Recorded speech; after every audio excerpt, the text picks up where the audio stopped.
भला ऐसे लोगों के साथ हम भाईचारा नहीं निभा सकते, और ऐसे लोगों से सावधान होने के लिए, अटैक नहीं डिफेंस के लिए कम से कम हमको कुछ ना कुछ प्रयोजन, कुछ ना कुछ तैयारियां, कुछ ना कुछ इंतजाम हमको करना पड़ेगा। इसी के लिए नमन जी लगे हैं। ये लाठियां फ्री में नहीं आती हैं। ये तो कितने की आती है एक महाराज, बताइए? 160 रुपए की एक आती है, और इनका इसमें कोई भी स्वार्थ नहीं है। आपको लाठियां दे करके कहीं आपको अपनी किसी जमीन को छुड़ाने के लिए लेके जाने वाले नहीं है। इनका कोई पर्सनल कहीं विवाद नहीं चल रहा है कि सबको लाठियां बांटी और एक दिन फोन करा, अरे वो लाठियां दी थी, चलो मेरे साथ मेरे वो जमीन छुटानी है, ऐसा कहीं नहीं है।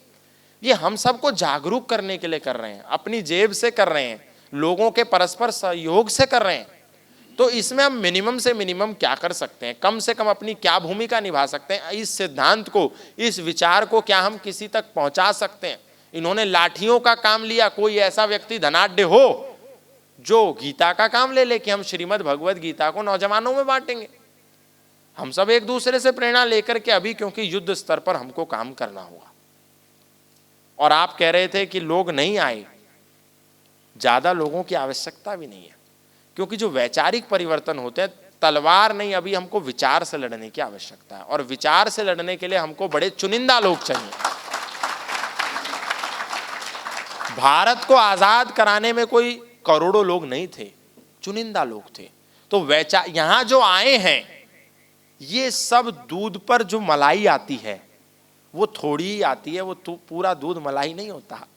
तो ये जितने भी आए हैं, ये एक एक अपने आप में योद्धा हैं।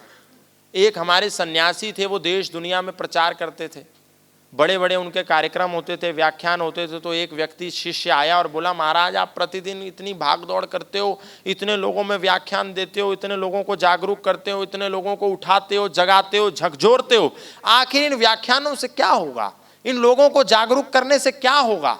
आपके पास भी बहुत लोग आएंगे और बोलेंगे, अरे लाठी बांटने का क्या पागलपन है, इनसे क्या होगा? तो महाराज ने कहा कि देखो, मेरे यहाँ लोग आते हैं, सुनते हैं, ताली बजाते हैं, चले जाते हैं, आपकी बात ठीक है, लेकिन एक बात मेरा जीवन का सिद्धांत है कि 1000 सुनेंगे, 100 गुनेंगे, 10 चुनेंगे, लेकिन एक ही बदलेगा। मैं उस एक को ढूंढ रहा हूं, ऐसा उस सन्यासी ने उत्तर दिया। तो यहां पर बहुत सारे लोग हैं, इनमें से भी कितने चुनेंगे, कितने सुनेंगे, कितने गुनेंगे, और कितने इधर से सुन के इधर से निकाल देंगे, वो बाद का विषय है। परंतु आए हैं तो मुझे लगता है कुछ ना कुछ, किंचित किंचित, हम सब पैसा कमाते हैं, अच्छी बात है, पैसा, धन के बिना कुछ नहीं। 160 रुपए ना हो तो एक लाठी भी ना आए। तो धन भी चाहिए, जिसके पास धन है वो धन से सहयोग करे, जिसके पास तन है वो तन से सहयोग करे, जिसके पास केवल मन है वो मन से सहयोग करे, पर सब सहयोग करो। आपके अभी हम लोगों ने मंदिरों में खूब पैसा चढ़ा दिया है। मंदिरों में पैसा चढ़ाना बुरी बात नहीं है, लेकिन अभी हमारे पास बहुत मंदिर हो गए, बहुत मंदिर हम लोगों ने बना लिए, राम जी के, कृष्ण जी के, हनुमान जी के जो हैं, उसमें भी हम लोग खूब चढ़ावा चढ़ाते हैं, चढ़ाते रहिए। लेकिन इसके साथ साथ मैं आपसे एक आग्रह भी करता हूं कि आपके आसपास कोई गुरुकुल हो जो राम और कृष्ण के सिद्धांतों को अपने ब्रह्मचारियों को पढ़ाता हो, तो वहां पर जाकर के अपना अंश जरूर दीजिए। कोई गौशाला हो, वहां जाकर के कुछ ना कुछ अंश दीजिए। कोई यज्ञशाला हो, वहां जाकर के अपना कुछ ना कुछ अंश दीजिए। कोई संगठन हो सनातन धर्म का जो वास्तविक रूप में धरातल पर काम कर रहा हो, अगर आप 10,000 रुपये कमाते हैं तो 100 रुपया दे दीजिए अपने आसपास। लेकिन ये परंपरा, हम लोगों ने ये परंपरा छोड़ दी। हम मंदिरों में सोने का छतर भी चढ़ा देते हैं, लेकिन इस तरीके का कोई काम कर रहा हो तो उसमें हम अपनी उत्तरदायित्व, अपनी नैतिक जिम्मेदारी नहीं समझते कि हमको तो कहा ही नहीं, हमसे किसी ने। अब वो जानकारी आप ही दे देना।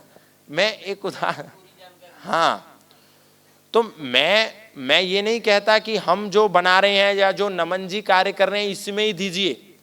आपके आसपास आपको जो लगे सनातन के लिए कर रहा है, उसमें आप अपनी जेब से 100 रुपया, 10 रुपया, 1000 रुपया, किसी की सामर्थ्य अधिक भी होती है, तो वो ज़्यादा दे दे।